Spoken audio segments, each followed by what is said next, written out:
It's a mixed bag when it comes to progress from San Diego's new ambulance provider, Falck. Team 10 pulled records which showed that it's improving in some areas but not in others. Our investigator, Melissa Masiha, has been staying on top of this story, joining us with what she's learned. Since we last checked in, response times overall for Falck have improved. Unit hours, though, that's a different story. That's a number of hours ambulances are scheduled to be in service. I spoke to Falck management in person as they explained from their perspective what's going on. You'll see these all across the city. Falck took over San Diego's contract in November. But since then, the company has been continuously fined thousands of dollars for falling short in response time compliance. It certainly is a lot of money. There's no doubt about it. I sat down with Jeff Boehm, the managing director of Falck. For December and the first 3 months of the year, Falck paid more than $450,000 in fines. That's with some of the penalties waived because of the pandemic.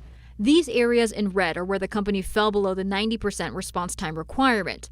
This time around, things are a little better. Response times in April hit the mark. May and June, there were still a few areas not compliant, the southern region most affected. The total penalty, $361,000. Do you feel that the residents in San Diego are getting the service that they deserve? I believe that they're getting the service that they deserve. We can do better. Boehm said hospital wait times are part of the problem when it comes to response delays. He also said staffing is still an issue. There are about 30 paramedics short. It's really challenging, and we're doing everything we can to incentivize our employees to work and pick up additional shifts.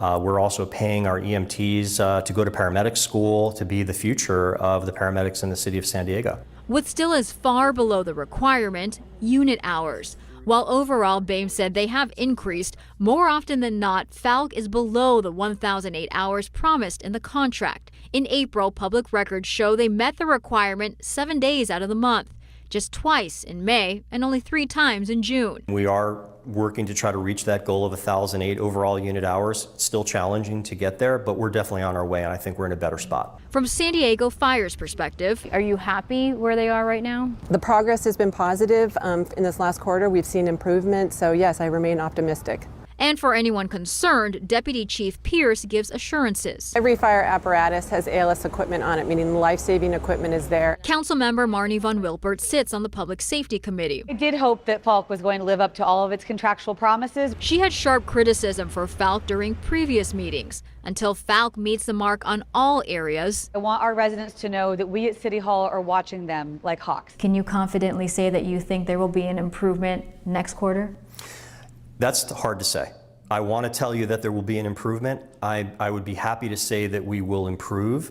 We're doing everything we can to improve on our response times, but also to improve on our staffing. Falck wanted to point out, despite the fines this go around, Boehm said the majority were for what's called outliers, ultimately really long delays. He said there were 57 outliers the last 3 months out of more than 50,000 calls. According to Falck, that's less than 1%. Melissa Masiha, Team 10.